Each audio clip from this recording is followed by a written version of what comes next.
would bless you and keep you,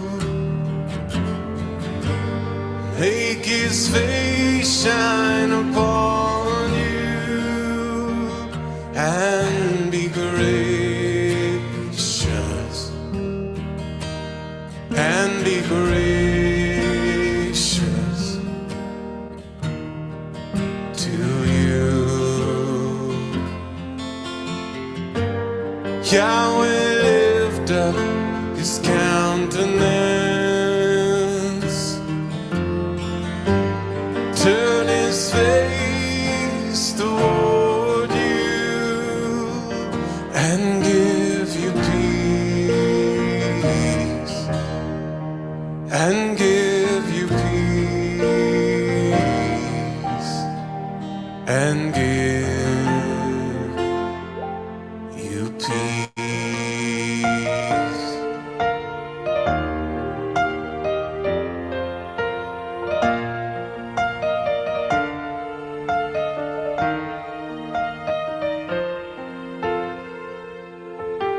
Yivarechecha Yahweh v'yishmerecha, Ya'er Yahweh panav elecha v'yechuneka, Yisa Yahweh panav elecha v'yasem lecha shalom, v'yasem lecha shalom, v'yasem lecha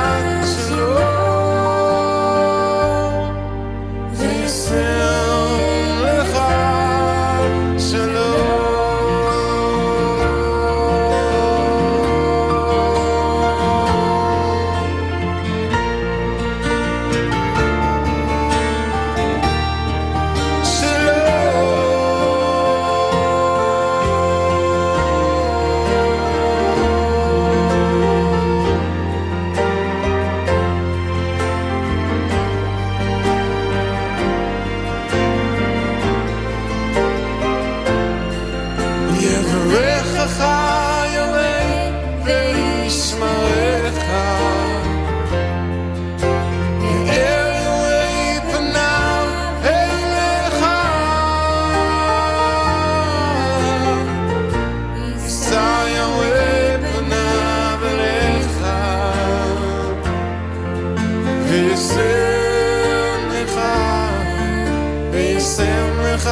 Shalom,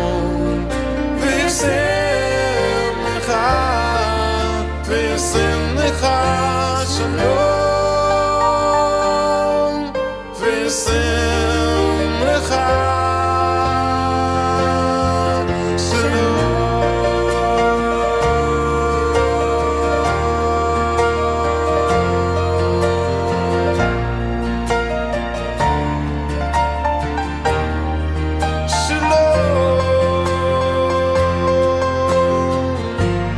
Yahweh bless you and keep you,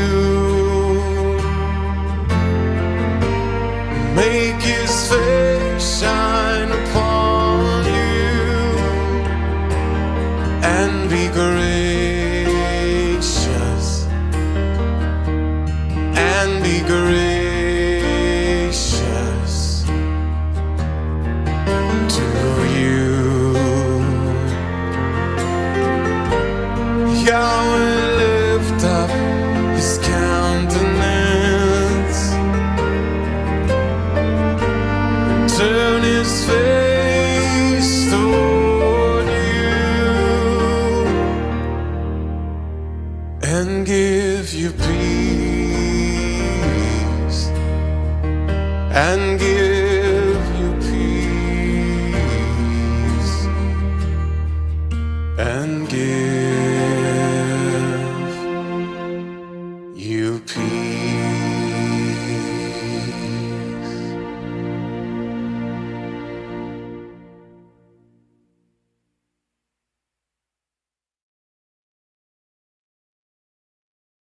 Oh, that you would rend the heavens and come down,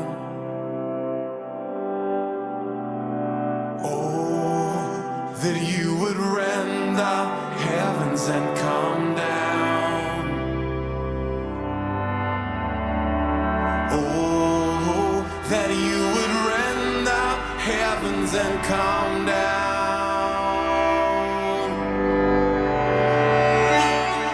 And let the mountains shake, let the earth be moved, let the nations may tremble at your presence.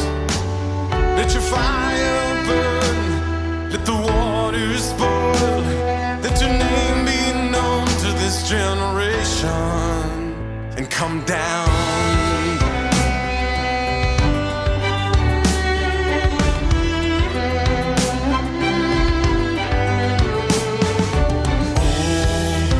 That you would rend the heavens and come down.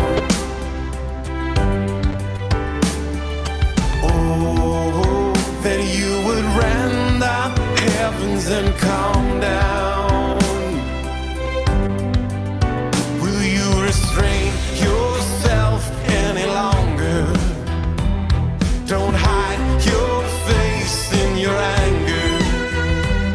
When Jerusalem is suppressed by the nations, the place of your throne, a desolation, come down.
Last one, you guys.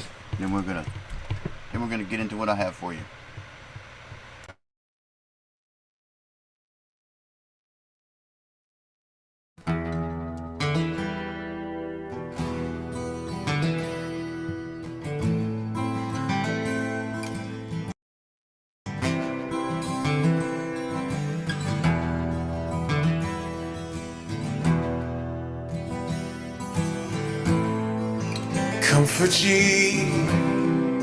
Comfort ye my people.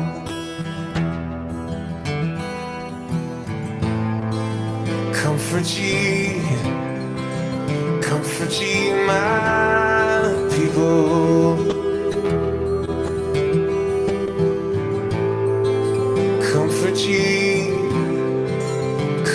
ye my people.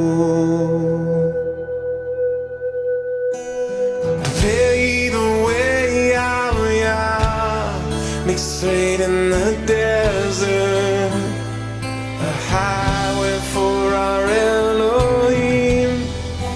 Let every valley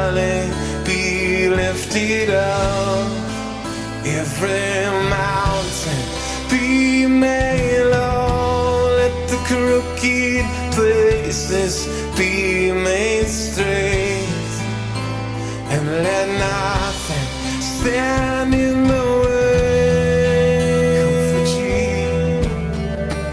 Comfort ye, my people,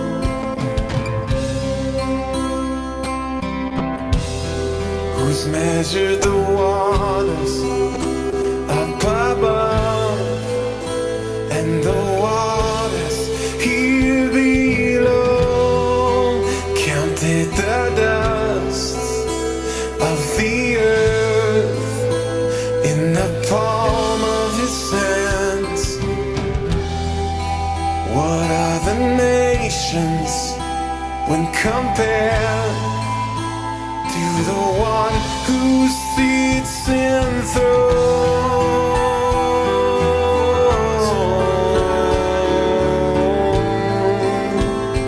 Hear the voice of one crying. Hear the voice of one crying.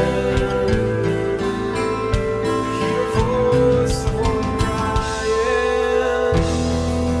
Our flesh is grass, and his glory must fade. Only your word will remain. When the ruach will blow, the flowers will fade, and all the grass will wither away. Comfort ye, my people.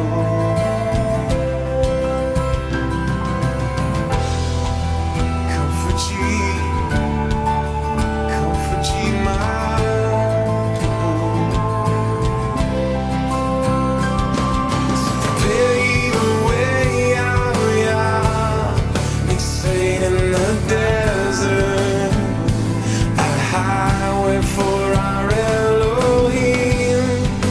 Let every valley be lifted up, every mountain be made low. Let the crooked places be made straight, and let nothing stand in the way. Comfort ye, my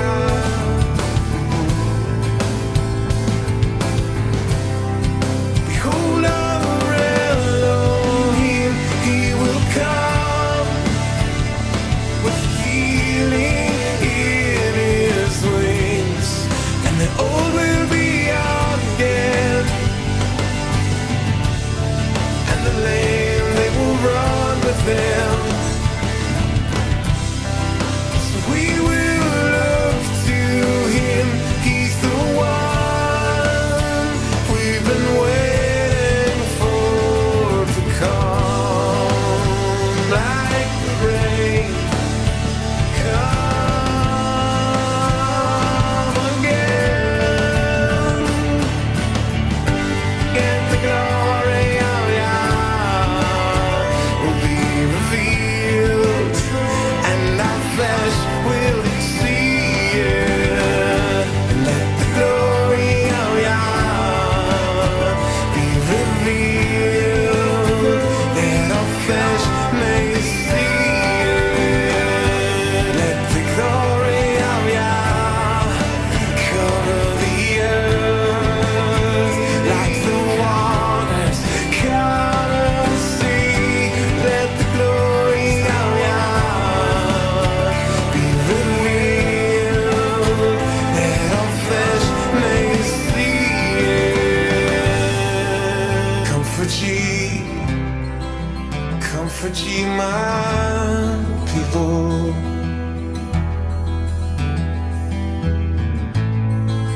Comfort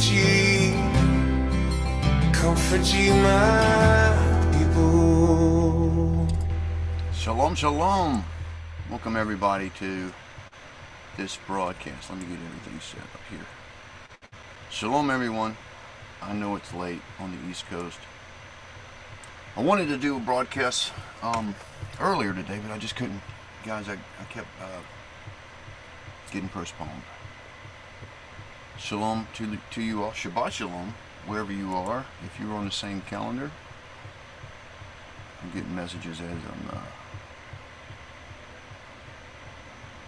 I'm on Facebook as I'm going live. It's alright. I'm going to have to close this out anyway. I got several things open in front of me, and it's making my computer run slow. You guys, you know, sometimes when you're on the threshing floor, or you're in the thick of it, or in the middle of a trial, it's hard to see the blessing. That's kind of why I've got the title of this. I want to talk to you guys about a few things. One about a very special thing I'm very passionate about, many of you know about. We're going to talk about that briefly, and then we're going to go into a lesson about Sukkot and the other feasts that are coming up. For those that are on top of it, you know, today is the 22nd day of the month, right? And so what will be the next time we have anything to do with the moon, right, which is on the 29th day, which is the new moon, Rosh Chodesh. We're looking for the new month. So if you didn't know, we're going from Elul to Tishri. Okay, now this is very important, because we have to cite the sliver. Okay, this is going to start Yom Teruah, which is also known as the Feast of Trumpets. It's also known as the Day of Coronation. It's the day of the bridegroom. It's the wedding day. It's Judgment Day. Did I say that already? It's the day the books open, right? The day of the trump, the last trump. The day that no man knows. It's all known by these names. Then we have 10 days of awe with Yom Kippur, right? Followed by, just a few days later, back again at the changing of the moon. All of this is according to the moon, right? We got Sukkot. I found something really interesting about the count that I wanted to share with you as part of this presentation. And we're going to be talking about the threshing floor and the processing of grain.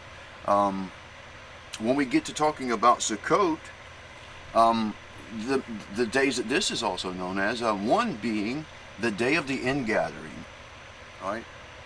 The day of the ingathering. This is really interesting because this comes toward the end of the summer. Okay, so what are we gathering? What are we ingathering and harvesting? Well, we're going to explain a little more to you about that, because it's actually a feast that celebrates the harvest after everything's been done. After this is well after the actual harvest. We're well after the processing of grain, right? The grain goes into the threshing floor, goes through the tribulum. You guys, I'm going to share these images with you to see the necessity of this. We can't go from point A and bypass all of these things that are necessary and just go to the storehouse, so to speak, and be raptured out of here. We have to be processed. There's a purification that's going on. Okay? So you're going to be talking about that a little more, and why all of this is relevant to this time that we're in now. Because I think many of you can see the parallels that's going on here. Because many of us have been going, so look at the agricultural connections here. The threshing floor. This happens during this time of year. Does that make sense? Anybody feel like they've been on the threshing floor lately? You've been going through something and just can't figure out why and what that is, right? You're trying to stay so positive and you know, positive vibes and be an encouragement to everyone. It's just so hard, because you're looking to your left and your right, and you see judgment and chaos and all these things taking place, and it's really hard. Some are even feeling a physical thing, or vibration, or someone said heaviness that's on us. Now this could be the enormous amount of solar activity we've been seeing. I posted that over in the Facebook group. You guys saw that, right? That's a possibility, because there's some weird things going on with the sun. you know, electrical issues on here on the terra firma. I've had, you know, batteries go out, alternators go out. I got a switch go out on my pump from my milking machine. All these issues that's happened because of these electrical anomalies. Now this, you know, you have a spark in you. There is electricity running through you, whether you knew that or not. Right? And there's interaction between you and the ions in the atmosphere. Okay? Positive and negative charges. Even the grounding, walking around barefoot. All those kinds of things. There's something physiological going on. I think that would be the right word. So you feel different when things are like that. So that's a possibility. Or it could also be that at the same time we're going through some spiritual stuff. Purification. Right?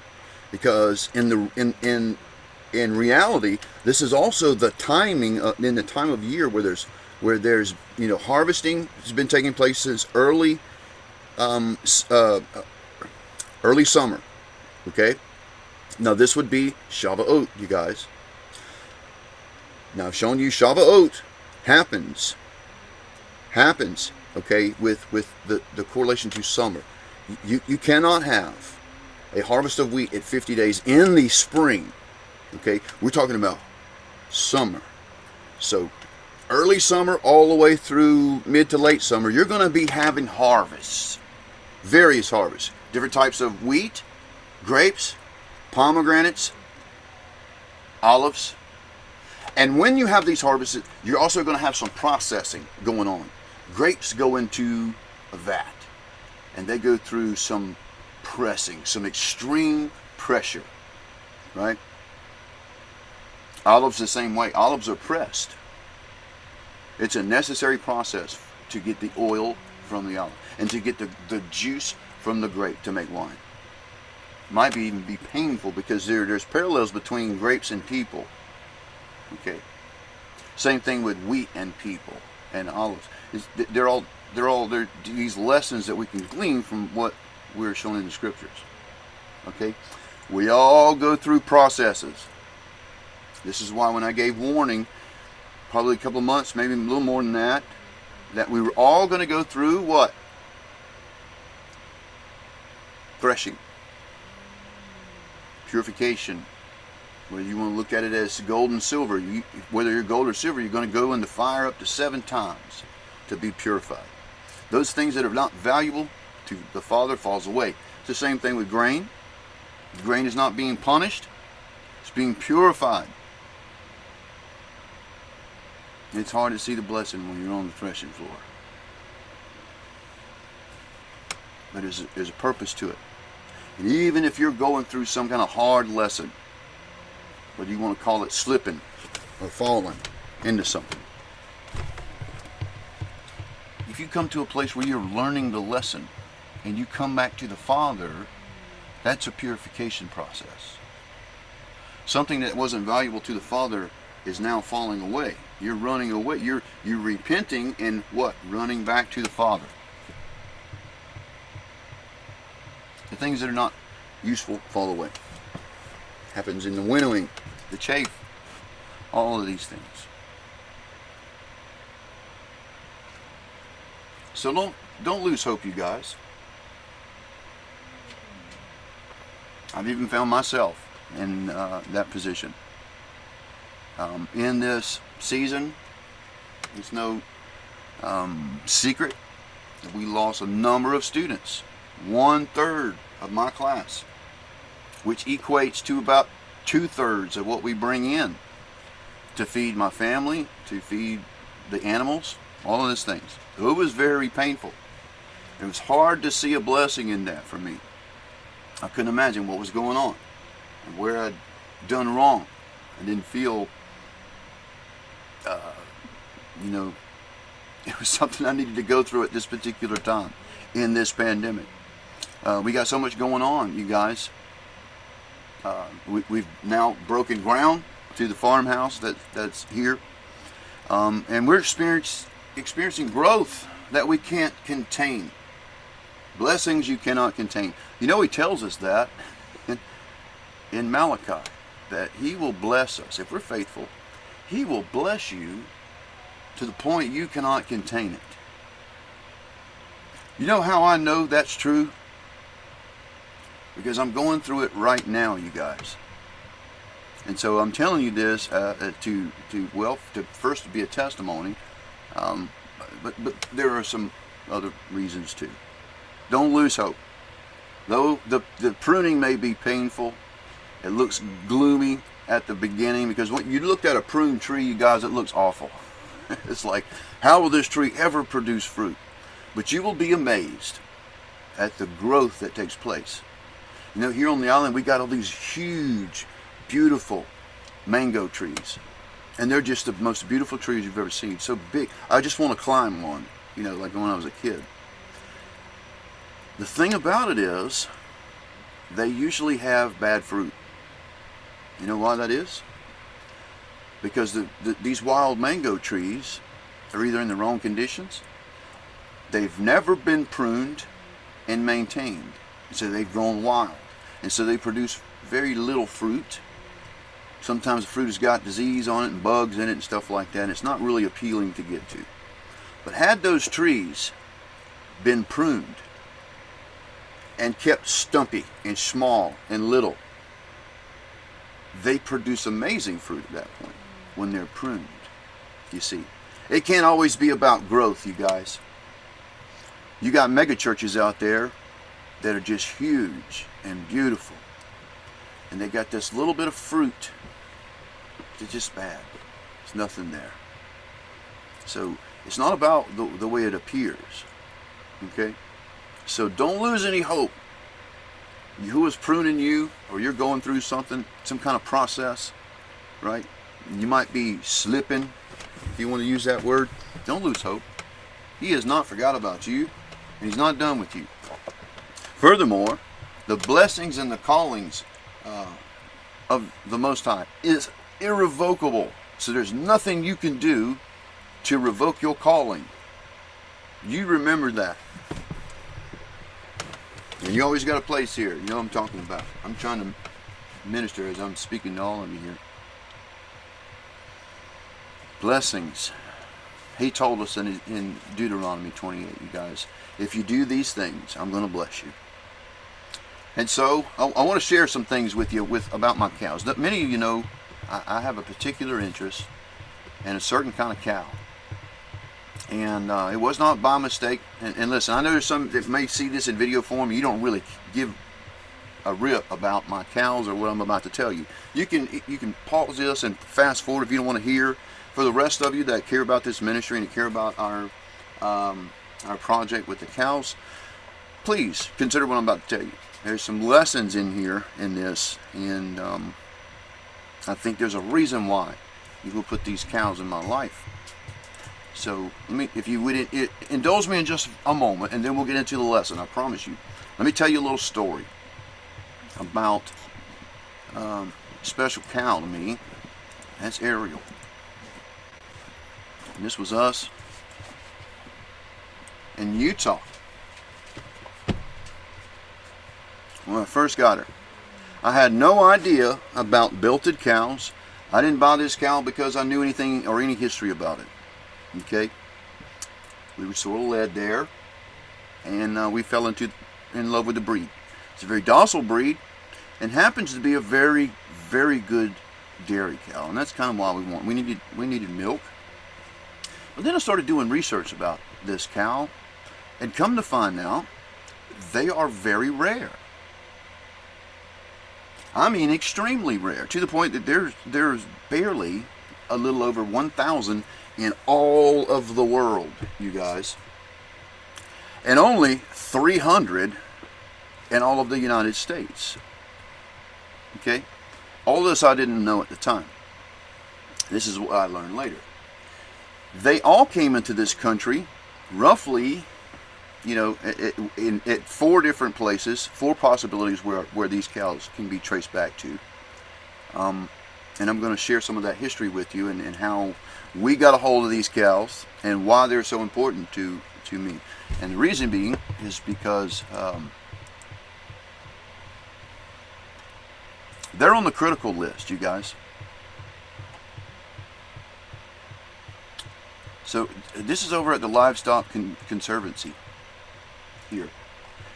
And so they've got these different, what would you call them? Status, so to speak, of different breeds of cows. And these particular ones are a heritage breed who happen to be on what's called the critical list. The critical list says breeds with fewer than less 200 annual registrations in the United States and an estimated global population of less than 500, and as for rabbits, fewer than 50 annual registrations in the U.S., estimated in global population of less than 500, fewer than 150 recorded.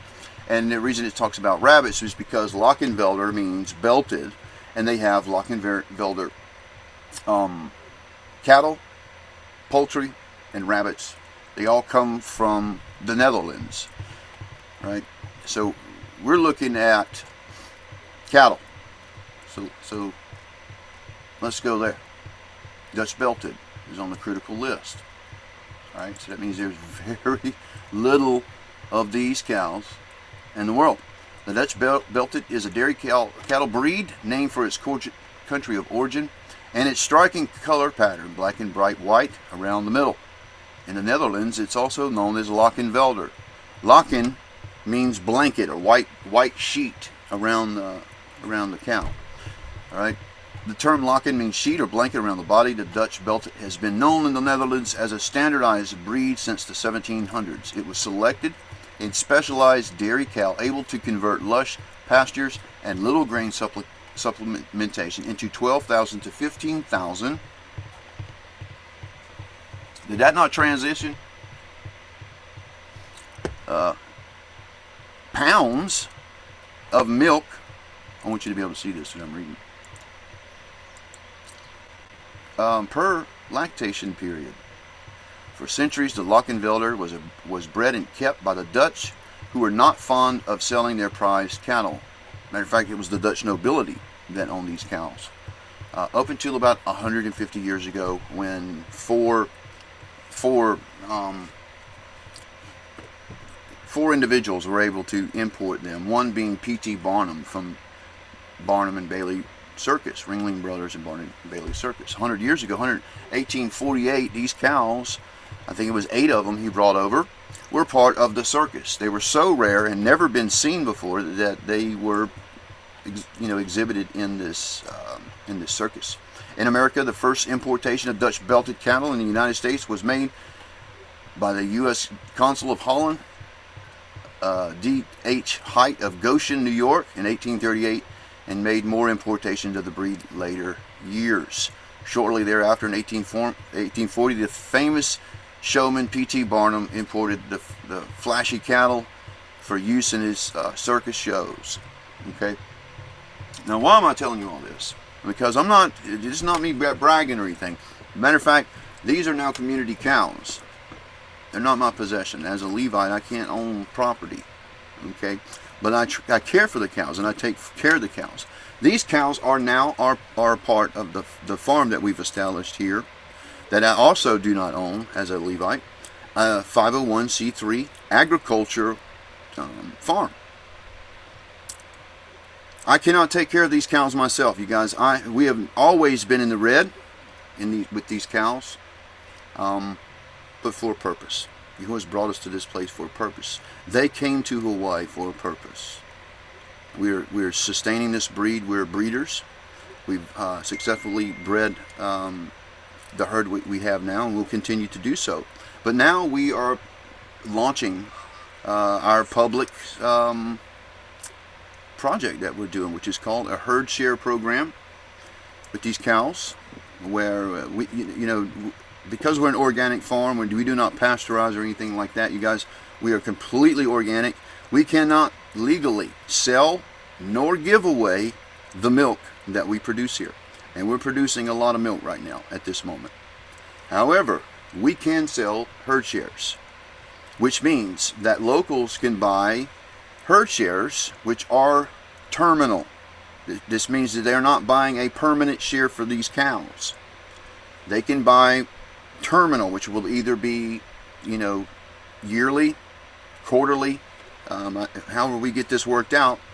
But a limited number of slots in our community will be able to buy into these cows, which all that money, this is a non-profit, you guys, we're not doing this for profit. All of this takes care of these cows. I don't make a dime. But these cows are sustained.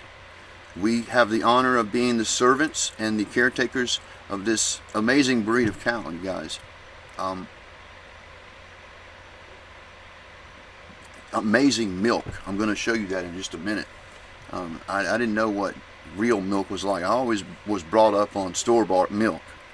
But he brought us here. When he brought us here, it was with provision and a way, because communities in the end times are only gonna survive as communities, you guys. And I mean that. It's the stalls in the field that I've been telling you about. I'm going to take some footage here in the local community of what I'm talking about, where we have on the side of the road all these little tents and stuff set up where people are selling their products or trading their products. Fish. There are fishermen here who are getting fish from the ocean and selling tuna. Honey or cheeses or whatever they make. A lot of people make jerkies and things like that. I mean, everything you can think of. Soaps, candles. And it's like a micro economy. Do you follow what I'm saying? So here locally, and I'm sure this can be everywhere, you guys. It's going to be more difficult in places like big cities with populations that are dependent on the government and EBT and things like that. It's not going to happen, and they're going to fall rapidly first because the governments of the world is sabotaging supply. I got to be really careful of things I'm saying in this. You know what I'm saying? Here locally, and what you has got us doing is so we can help support our community in doing this and also survive. It's becoming really hard for me to take care of these cows and feed my family, especially when I've lost such, considerable amount of support through our school. And I know that pruning is done for a reason, and I'm not complaining. Don't misunderstand what I'm telling you here. The whole point about this is I can't contain the blessing. We are getting honeybee swarms that I cannot take care of, you guys. It's more than I can handle. So the scripture is absolutely true. He will bless you where you cannot contain it, and you have to share it. You have to strengthen your communities. This is not only happening with us, but this is my testimony to you. This is happening in other places, you guys, where Yahuwah is blessing in spite of a pandemic. Hear me what I'm telling you. And all of these millions of people who have lost work, He's still sustaining His remnant, you guys. Still sustaining His remnant. Let me show you what I'm talking about. This is not me. It's not mine. And I'm not saying I got this and you don't. I'm not saying that's not what's happening here. Yahuwah is doing something in this community, as He's doing in many others. And this is how we're going to survive. Coming together. Sharing what we have. This ministry blesses other ministry as we are blessed. Tithing. That's what I believe tithing is. As Yahuwah blesses you, you bless others. And we've been honored to be able to do that, especially in this past year when He's poured out such blessing to us.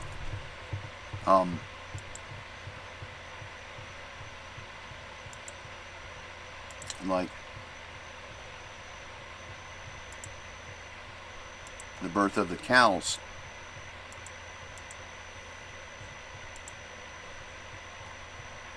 Just pulling up these pictures, I might have to go full screen on that. I can't tell, and there's a delay.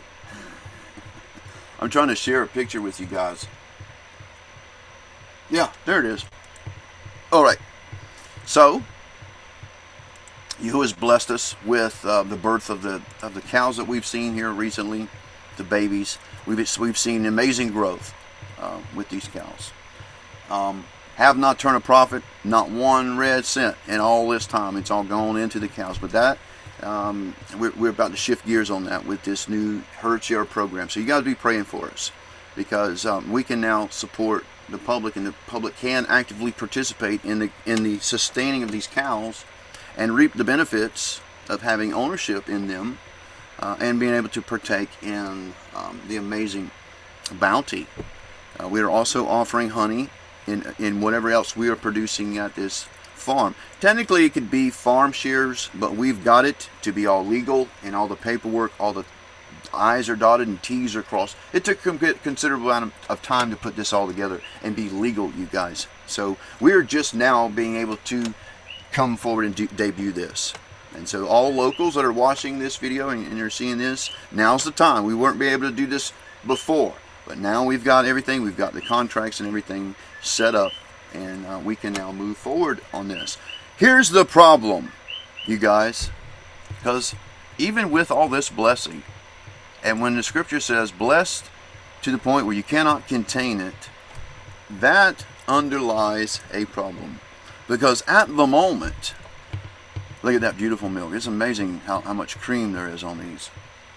At the moment, this is all I can store.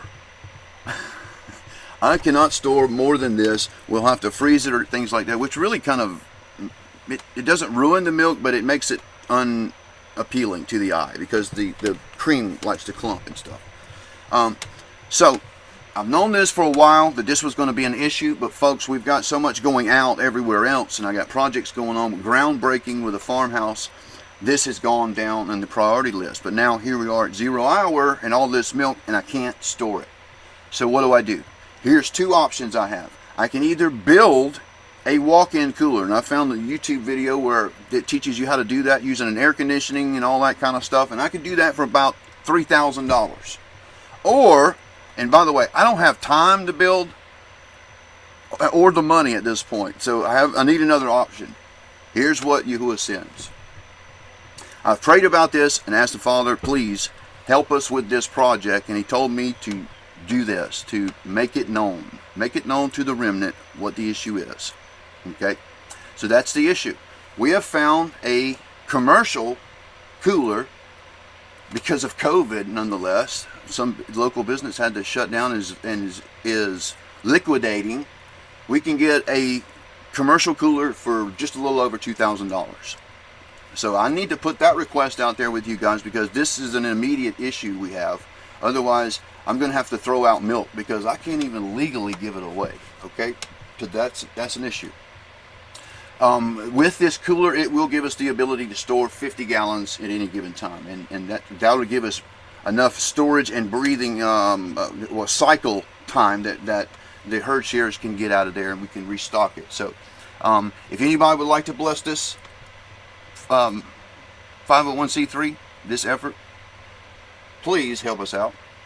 We cannot contain the blessing, and this milk is going to waste if we don't do something very quickly. And so that's all I got to say on this farm right now, you guys. I'm going to talk a little more about the websites that we've created, the herd share program for the locals that are interested in that. We're going to cover that a little more and a little bit more extensive in another video. Right now, I've got a teaching that I want to do on the feast that is coming up. Okay, so I just want to put that out there. Please pray about it. I know everybody is strapped for cash. We're all going through this thing, but you guys, if you're able to help us with this will enable us to initiate this in our community, and we can get going with this herd share thing. And for those that participate in that, we'll send you some honey or whatever. Make it, some sort of, thank you to you. I can't thank you enough for those that do help. And I feel like I wish I could do something. And so now we have honey, and I believe it's the best honey around, and I'm happy to share that with anyone that would like some. So, all right, so let's stop talking about the cows. We have got a feast coming up in just about 7 days, you guys. The Feast of Trumpets. Okay, This is the opening of the books, 10 days of awe, and then we go into the Sukkot. Now, like I was saying earlier, this is a really interesting time that we're in because, there's a lot of threshing, there's a lot of purification and refinement going on, but not only in our lives in the spirit realm, but also in the physical, in the agricultural world. I kid you not. Now, from that day, Sukkot, that we've finally correctly identified, when we've done the count correctly, and we've shown you guys this with the Torah, and from Exodus, and what is also in Esther, chapter 9, that we can establish 5 consecutive months where we know exactly what days of the Shabbat is, right? And when we look at what's in Leviticus 23, and we look at word for word how Yahuwah says to count, there's no mention of counting omers, nothing like that. He says 7 Sabbaths complete, and then the morrow after the Sabbath, meaning, because you have a Sabbath, it's the 15th in there, meaning the day after, you start counting 50. Is it the 15th, darling? I don't want to say that wrong. You start counting, well, what you've done is you've counted the complete growth cycle of wheat, which just so happens to be what that feast is about. Sukkot is about the wheat harvest, and not only that, the early part of the wheat harvest, because it continues after, you guys. I can show you on Facebook, I was documenting well into the summer, all over the world, wheat in the field, all through summer. Early summer, even it's coming to a close now. In Colorado, they're finally cutting the last of their wheat. So it's a summer grain. That's very clear. We've established that. What's it all about? We're giving thanks for His blessing, for His abundance that He gives us. And at Sukkot time, we're not waving sheaves, we're waving loaves. And we're in fine flour, which is what? It's the fruit of what? The process, not of the harvest. The sheaves is the fruit of the harvest. The fruit of the process is flour, fine flour, valuable flour. If you've survived the process of refinement to this point, you are valuable to the Father. You hear what I said? If you've survived refinement to that point, you are valuable to Him. He's never going to forsake you. But certainly not at that point. It's not about the wheat, the wheat sheaves. It's about loaves, the bread of life, right?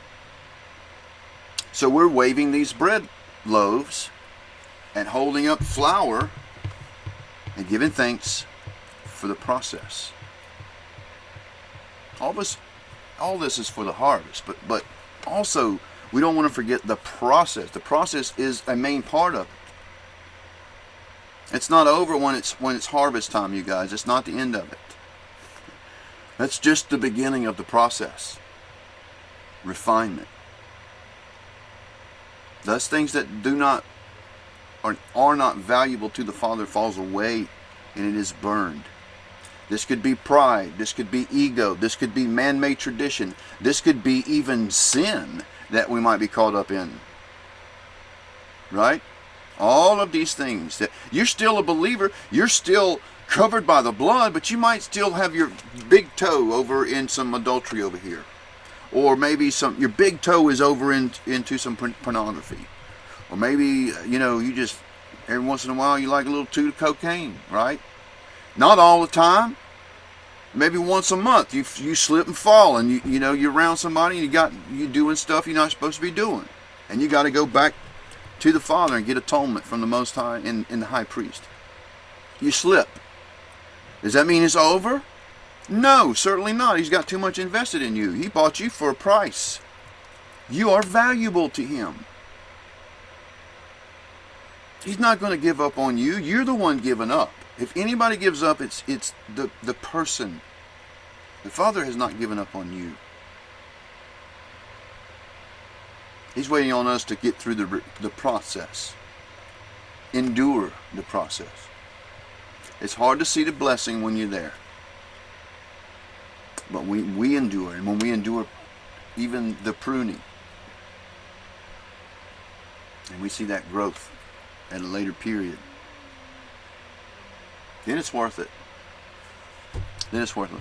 Let's read on some things about Sukkot. This is a more detailed for the Yom Teruah, and we're going to do this together, you guys. There's not really much to it.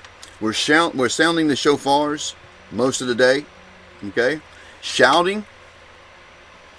For me and my family, we spend a time studying the Torah. Darla reads with the children every year, Torah, right? Then we got this 10 days of awe, which is, it's not Shabbat. It's still a regular week. It's just we're very mindful of the time that we're in. If we're back in ancient time, we're still in the process of processing grains and grapes and olives. All that's taking place in all this time. We're working up to the final feast of the year, the 7th feast, which is my favorite. It's when I was married to my lovely bride, right? The 7th feast comes in about 77 days. And let me just clarify, this is when Yahuwah's perfect calendar, meaning all months are 30 days, which is what it was in ancient times at Moses' time. That from Shavuot to the first day of Sukkot would have been 77 days.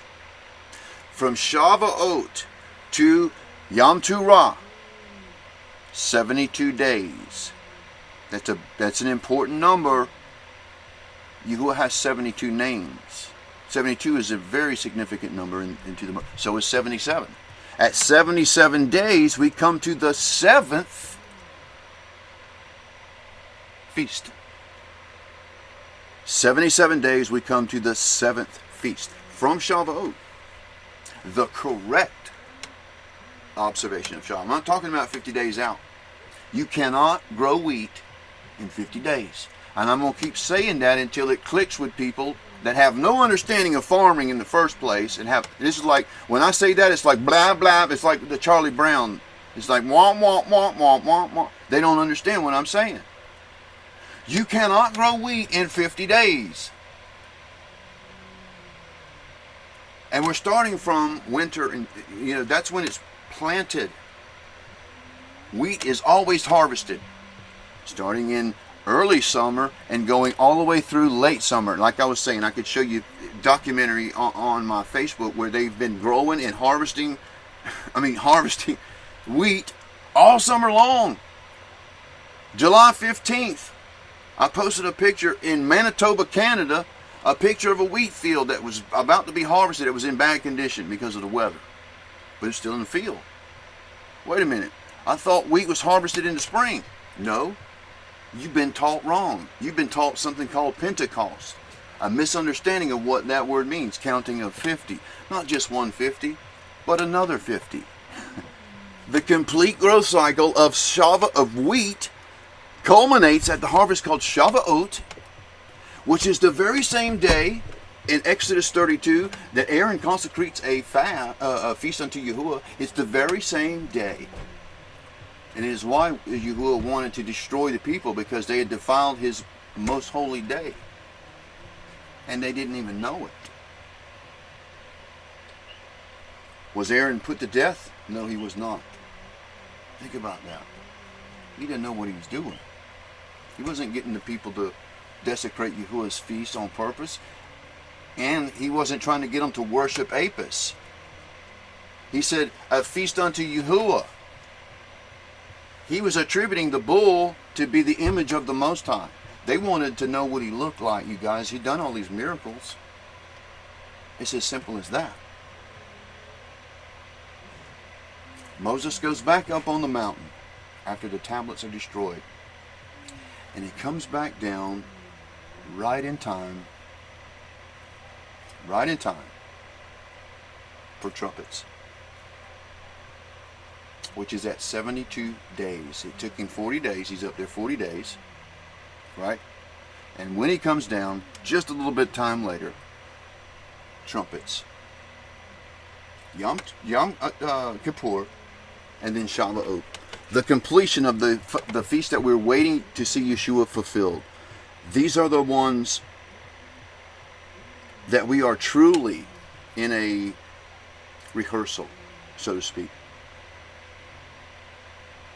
Truly in a rehearsal. Because the others have been fulfilled personally to the moment by Yeshua.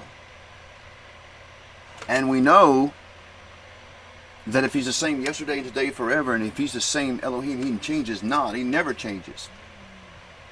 That if he's done that before, he's going to do that again. Which means, if they call Yom Teruah the day of judgment, the day the books are opened, then that means that'll happen in one day, and then 10 days later, it all comes to an end. That means that 10 literal days, not 10 years or 7 years in some, pulling of time or some bending of time and warping of time. No, it's literal. It's to the moment. When he was on the cross, they were sacrificing the lamb to the moment. That means he's going to do the rest to the moment. That means it's going to be literally 10 days.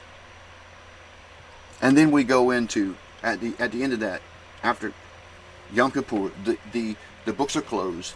We tabernacle with him.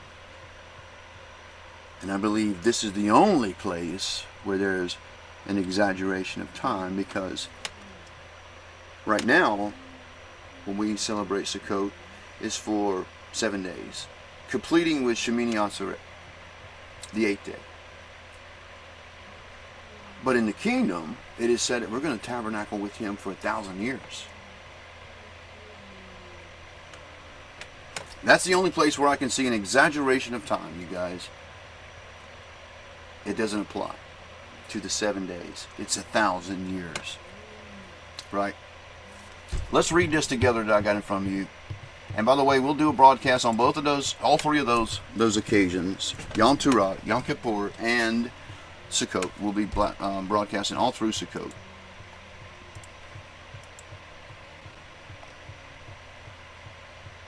The harvest holiday without any harvest. In the Bible, the prayer book, and Jewish tradition, the holiday of Sukkot, the Feast of Booths, or Feast of Tabernacles, it is, as it is generally referred to in a rather archaic English, also has an accompanying epithet, Hag HaAsef, which is the feast of the holiday of ingathering. That's what a saf is, a sef, or a saf. You see a saf in Psalms. That word means to gather in Hebrew. As the King James and many other English have it, ingathering. In the book of Exodus, for example, we read, "You shall keep the feast of ingathering at the end of the year, when you gather in from the field the fruit of your labor." And that's what I mean. By the time we're in Sukkot, everything has been harvested. It's been processed. We have wine, we have oil, we have flour. Okay? This is why we're, celebrating everything that he's done. It's not so about just the harvest of the wheat. It's all of that, all of the harvest. In other words, we're ready to go through the winter. We are completely stocked up. Okay? Hag HaAsef is one of those phrases that observant Jews are so familiar with, when they just assume they know what it means. If asked, many would probably answer, it means the holiday of the harvest. But what harvest is that? The 8 days of Sukkot begin on the 15th of the Hebrew month of Tisri, a day that usually falls in late September or early October. This year it's earlier. I don't know when this was written. So, and again, this is not the solar lunar calendar. This would be on the calendar where the day fluctuates, because they have it fixed. So Jews, the Hillel calendar. All right. If we think of the major crops grown in Palestine in biblical times, barley was harvested in early spring. Wheat, early summer. Now that's really interesting, you guys,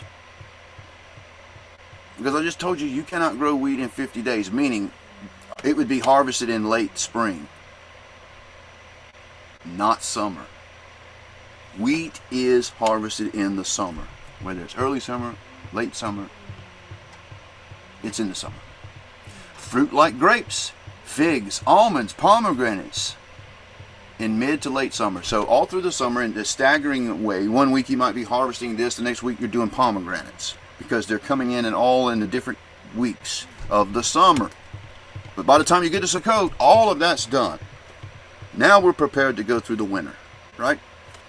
So it's all of these fruits and nuts and things like that. So important for their oil in October and November. What then was harvested in the time of Sukkot? Actually, very little. Hebrew is richer in the English in the words for harvesting for different crops. To reap grain is liksor, and the grain harvested is katsir. To pick grapes is livzor, and the grape harvested is batsir. To pick olives is limsak, and the olive harvest is mesik, or masik. To pick other fruit is likhof, and its harvest is the katif. Yet though it is the same arrangement of consonants and vowels as katsir, batsir, matsik, and katif, and asif, the verb le'esof, to gather, does not refer to the reaping or picking of anything. The book of Deuteronomy makes it very clear when Yahuwah says in it, and if you obey my commandments, which I command you this day, to love Yahuwah your Elohim, he will give the rain in your land in its season, the early rain and the latter rain, that you may gather ve'asat, asafta, your grain, your first wine, tereshikha, and your first oil. I can't say oil right now. Oil. Yitzharecha. The word tirosh and yiksar, the general words for wine and oil. Oil. I don't know why I was wanting to say oil. Oil, respectively, are yain and shemen. Signify the first fermented juice of the grapes and the first pressed oil of the olive after they have been picked. So we're in the process of the processing of it, right? The pressing. That's tribulation, my friend. There's no getting around that. Grain goes through the same thing. It's called a tribulum. A tribulum. I hope I can pull this picture up. Where's this board that has all these stones embedded in the bottom of it, and it's pulled across the threshing floor. The wheat is not being punished, it's being refined. So don't complain being on the threshing floor. It's actually a good thing. Yahuwah's going to bring you through it because you are valuable. He paid a price for you. I see it didn't let me bring up the picture there. That's all right. The asif, then, was not the harvest itself, but the processing of certain parts of it. This was especially true of the grain harvest, cutting or reaping wheat or barley, but was the first stages in a series of operations needed to turn them into bread. That was the staple of the biblical diet. First, they had to be threshed, so as to separate the ears from their stalks.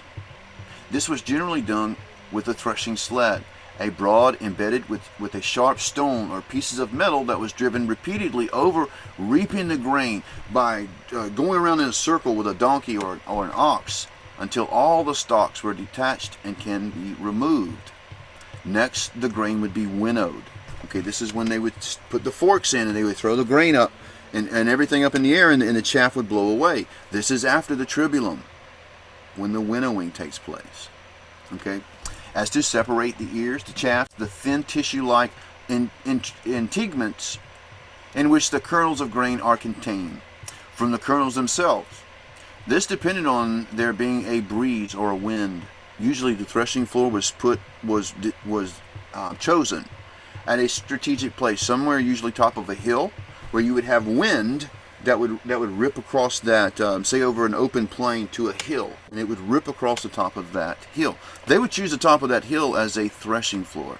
Now it makes sense why Yahuwah's threshing floor, the Temple Mount, is up high. It's because that's where the wind is. Make sense? So it was strategic when they chose the threshing floor, and when Daniel purchased it, when David purchased the threshing floor for the Mount of Olives. Anyway, for Mount Moriah, Anyway, next the grain had to be winnowed. It was separated from the ears and the chaff, the thin tissue-like integuments in which the kernels and grain are contained. From the kernels themselves, this depended on being a breeze or a wind, so that when using wooden fans or the winnowers could toss up the grain high into the air, for the lighter chaff would be carried off, and the heavier kernels fall to the ground. Finally, the fallen kernels had to be sifted. Remember the scriptures where Yeshua warned?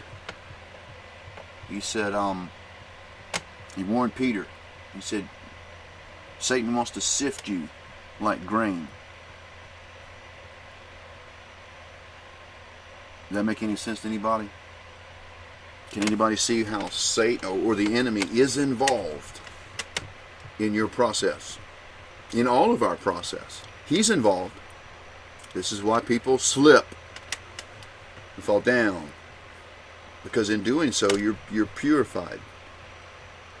You can either embrace that which you fell into, or you can reject it. One of those two things are going to happen. You can go deeper into it, or you can turn around and repent and be purified of that.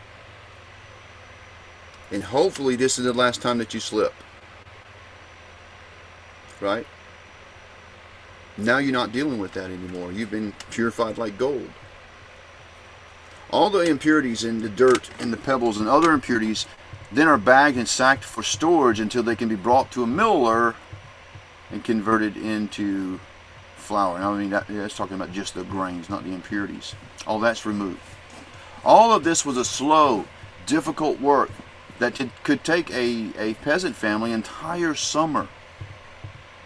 The entire summer is dedicated to this part of the agricultural, process. And this is why the end of the summer culminates with a feast that celebrates the harvest and everything and all the work that we put through. All the pain and the suffering, the blood, sweat, and the tears, the pruning, the threshing, the tribulum, the sifting. We've gone through it all. Now it's time to just be thankful for the process and thankful for the blessing and being brought through another year. And we give him thanks, you guys. So there are parallels to these feasts that he has us keeping to our own lives. And that's why he's having us keep them. Because in everything, he's teaching us something here. He's teaching us something. You were purchased with a price. He invested in you. He planted seed. He put water in its season. He caused you to grow. He protected you from storm or for severe sun or whatever. And he caused you to grow. And you can apply that whether you're wheat or you're a fruit tree or you're a vine. All of these in agricultural terms that are used over and over and over again by Yeshua and other places in the Bible is you and me. Not all of us are grapes. Some of us are wheat. Some are barley. Some are grapes. And you may go through a process differently than I do. Does that make any sense, you guys? We can't all be grapes. And we can't all be wheat. But we are one of those. Whether you know it or not. Whether you know it or not, you are bought with a price. And you may be bitter and stubborn and stiff-necked. And you need to go into a press and be pressed and processed. You're valuable to him. And that is why he gives us these idioms, agricultural idioms, that apply to us. And this is what's going on right now in the agricultural world. Harvest time, processing time. It's also happening to us in the spirit, you guys. You are not alone. Whatever you're going through, and it's the whole spectrum. Some people are going through some real death-defying, life and death things. And other people are going through lesser things. But we're all going through something. There's not one of us that's not going through something. I can't find them. We all are, you guys. And we all got to be purified. We all got to, in this time, the days of awe, is when we're supposed to be going and making things right. And I got my work cut out for me. The people that I have to contact, ask for forgiveness, and getting my house in order for Yom Kippur. That's a part of the process, you guys. That's the things that we should be doing in this season. So the parallel there is just like the grain, or the grapes, or the pomegranates. It's being processed. It's being made appealing. It's being made to a point where it can be used. When you get wheat grains out of the field, you can't just go into your kitchen and bake a loaf of bread with it. You know what I mean?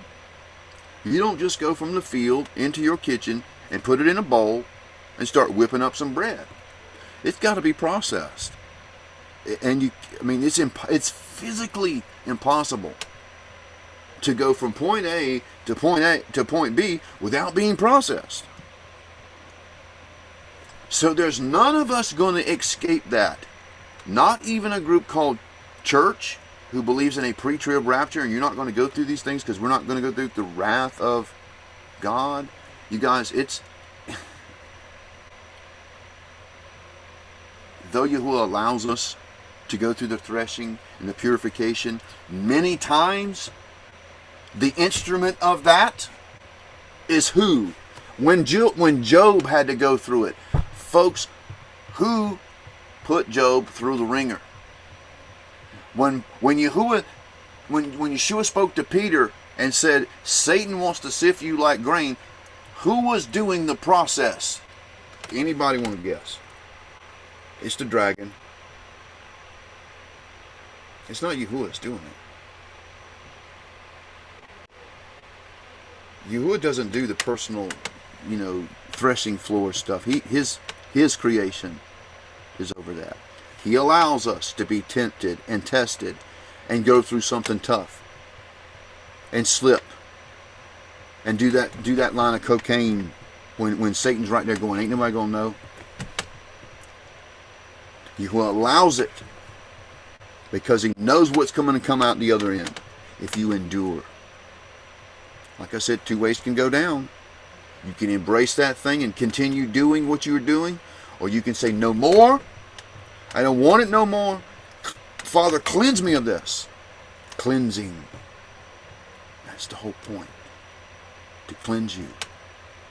The impurities are falling away. You're now shining like gold and silver shines when there's no dross. It's painful. You can't be put in the furnace and not feel some sort of pain, you guys. But don't lose your hope. You are valuable. There's a reason He has allowed you to be tested. There's a reason why He's allowed people to get COVID and endure and suffer in those ways. It's not to destroy you. Go read what He says. It's not to destroy you. It's to prosper you. It's to build you up. So that's why we keep in these feasts, because what He teaches us in it. In the Mideast, the agricultural mechanization is gradually eliminating the old way, right? The threshers, the winnowers, and the sifters would often camp out on the threshing floor and spend the whole days and nights there.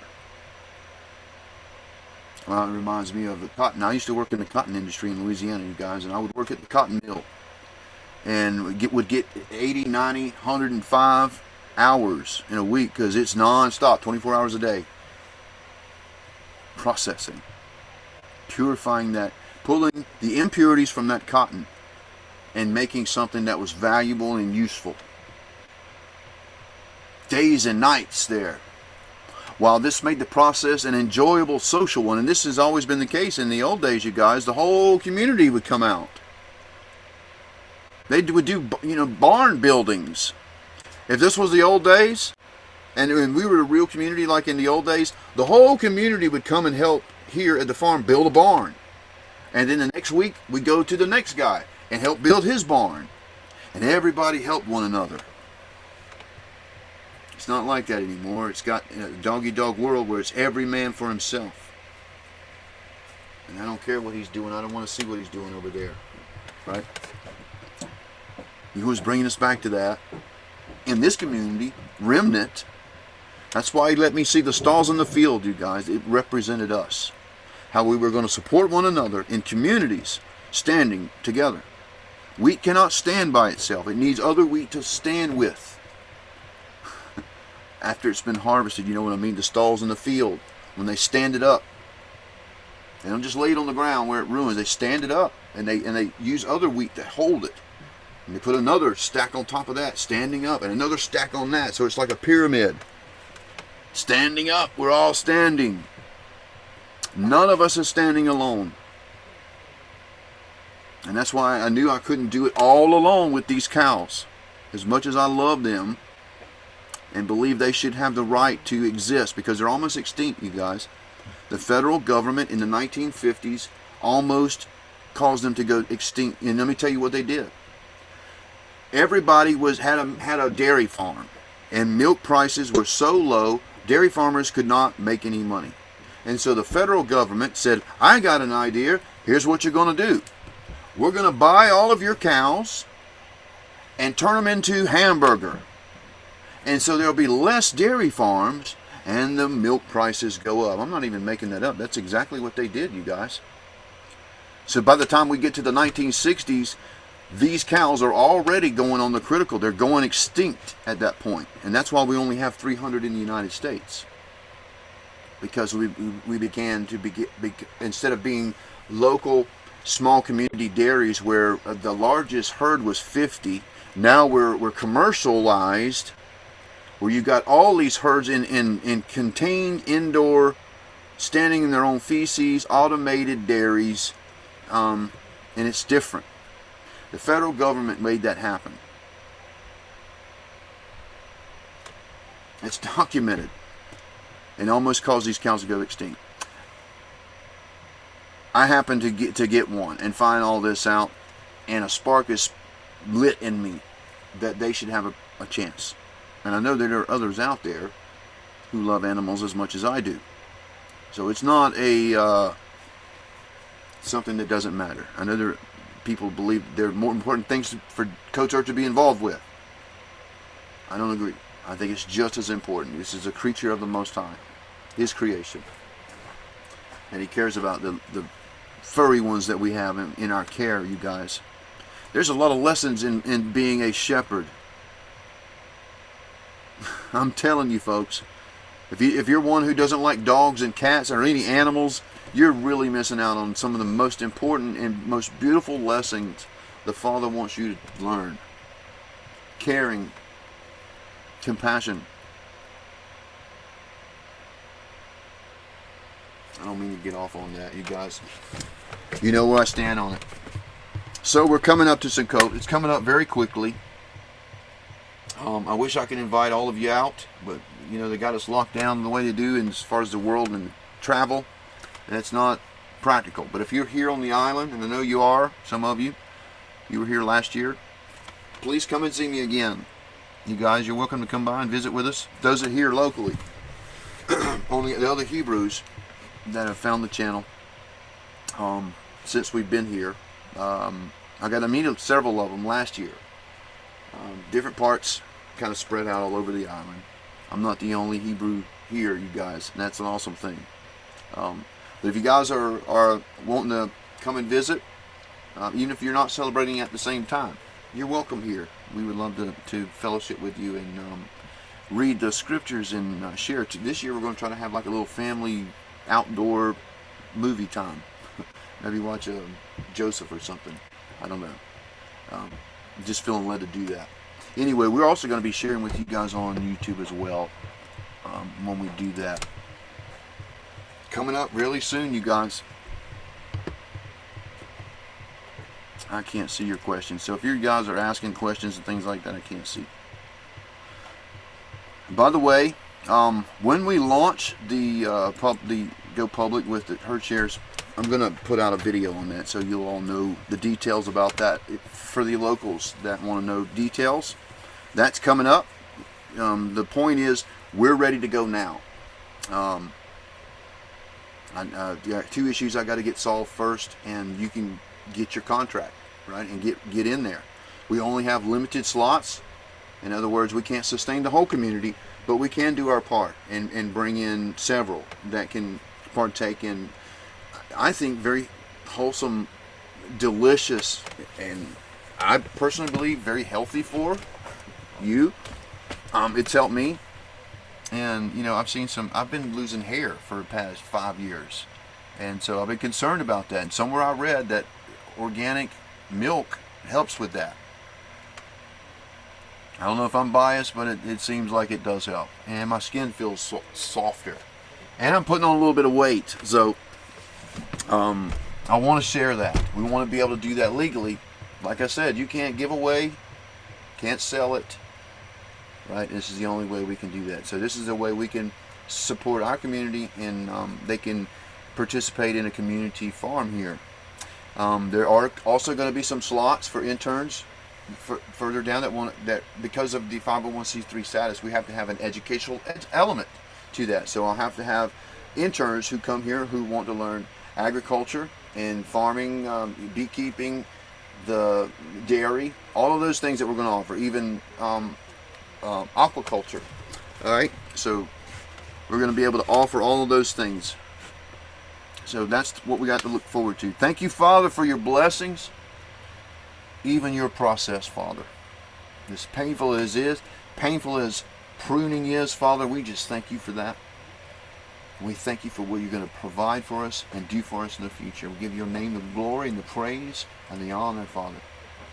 You said in Malachi your name would be great among the nations, Father, and we are your people, and we honor your name.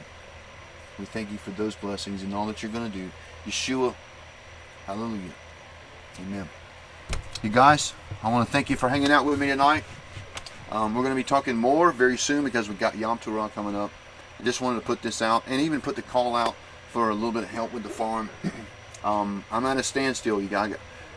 Losing the students we did, I got more going out than I got coming in. So I'm not complaining. I know this is part of the process in pruning, but it's becoming critical now because I'm at the point where I'm going to have to throw out milk because we can't give it away, and that's a tragedy.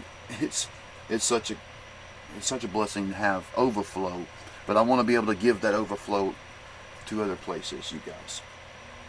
May Yahuwah bless you and keep you. May his face shine upon you. We'll see you guys in a few days in time for Yom Teruah. Keep your head up. Keep your hope. Yahuwah loves you. He paid a price for you. We love you. Shalom.